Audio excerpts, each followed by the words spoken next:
Looking at a map of Central California, you see a diverse stretch of land and geography. The peaks of the Sierra Nevada range rises in the east, while the dry mountains and small valleys dominate the west.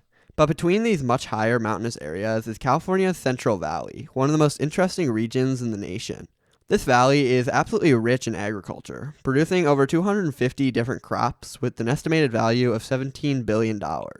So looking in this valley, you may notice an area that's slightly discolored. Well, what if I told you that this area has a slightly different look from the rest of the valley because it used to be the largest freshwater lake west of the Mississippi River? This is the former Tulare Lake. So today I wanted to talk about what happened to this lake and how it relates to the history and extremely interesting geography of this region of California. Before we get into this video though, please consider subscribing to the channel. I'm trying to reach 100,000 subscribers this year, so if you enjoy the videos and want to support my channel, subscribing is the best way to do it. Thank you. So Tulare Lake used to be a major part of the state of California. The former lake is located on the south end of the state's San Joaquin Valley, pretty much between the cities of Visalia and Bakersfield, surrounded by the smaller communities of Corcoran, Kettleman City, and Lost Hills. The lake was 687 square miles, and at its peak was up to 4 times the size of Lake Tahoe, just to give you an idea of just how large it was. Now, obviously, you look at it and you wonder why it's gone. I mean, can you imagine if somewhere like Lake Tahoe disappeared? It would be pretty big news, I assume.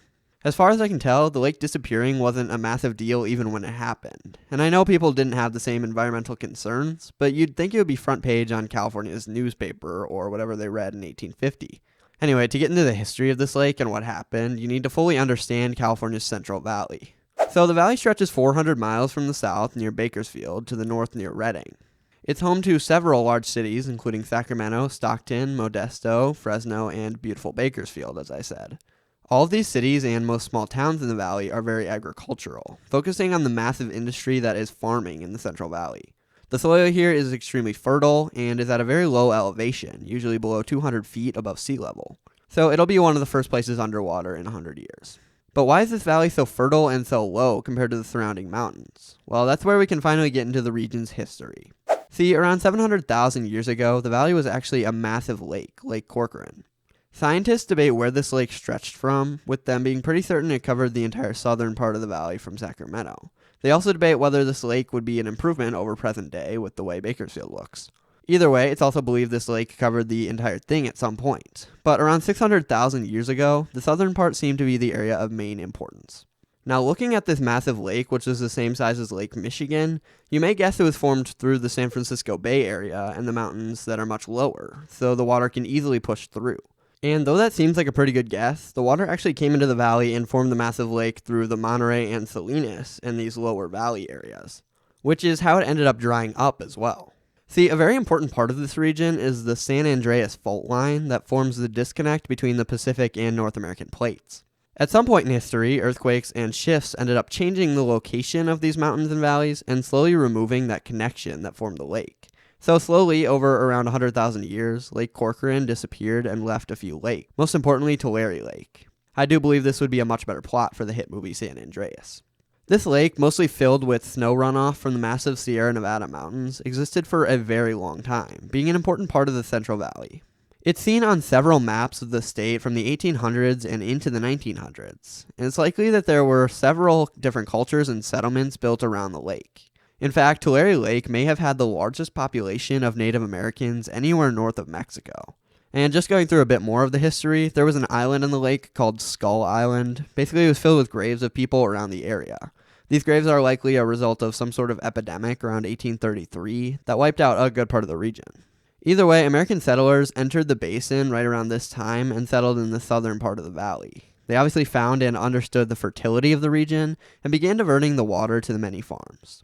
California's Central Valley became one of the most dammed and canaled areas in the U.S., as the settlers attempted to use the rich water resources to their advantage, and this began to have a negative impact on the environment. By 1884, people were well aware of the effect this may have on the lakes in the valley. Simply put, settlers began taking the water as it melted out of the Sierra Nevadas and using it for the many canals and ditches in the region, and by doing this, it left no water for the lake. Over the next 50 years, it slowly got smaller and smaller, drying and turning into a very shallow, almost wetland-esque region. This continued into the 1900s, and by around 1930, it could barely be called a lake. See, this northern region closer to Corcoran remained, as well as a small area in the central part of its former reach, but those continued to shrink. In this time, Skull Island also was no longer an island and fell victim to grave robbers. So then after that time, the lake was gone, as well as two other important lakes to the south. These lakes, Kern and Buena Vista, fell victim to the same problem. They can still be seen south of Bakersfield around the I-5 corridor, but they are put in the same ghost status as the much larger lake to the north. So it left people in the area with a few questions. What would they do in this situation? Would the lake be back, and was getting rid of it actually a bad thing? I mean, these canals and dams were positively impacting the entire valley. So yes, the lake was lost, but suddenly everybody had water and there was more farmland available. Hip hip hooray, the entire Central Valley partied, and they declared a state holiday called Tulare Lake Death Day. Just kidding, obviously. This brings us to present day, where the story of Tulare Lake continues. How and why is this story ongoing, though? Well, recently the lake came back. See, in 2023, the state of California experienced serious precipitation. There was abnormally high amounts of snowfall in the winter, and then multiple large spring showers. So the Central Valley had to deal with a large amount of water.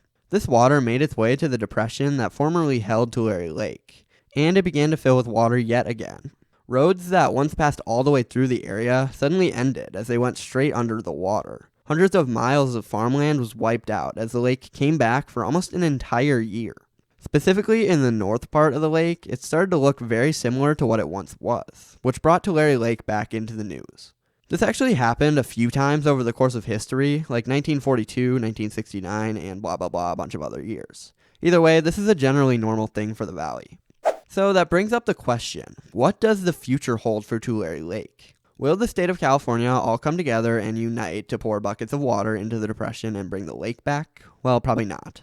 Realistically, as the climate in California continues to get drier and drier, the lake will become even more so a thing of the past. It would take serious environmental initiative to bring the lake back, but we can dream, I guess. We can still appreciate the beauty of the Central Valley, though. It's such a unique and often overlooked region. I know you probably end up thinking of the cities like San Francisco and LA when you picture California, and that gives you a pretty crappy idea of what the state is. But between the mountains, there's a region with its own interesting stories. Thanks for watching.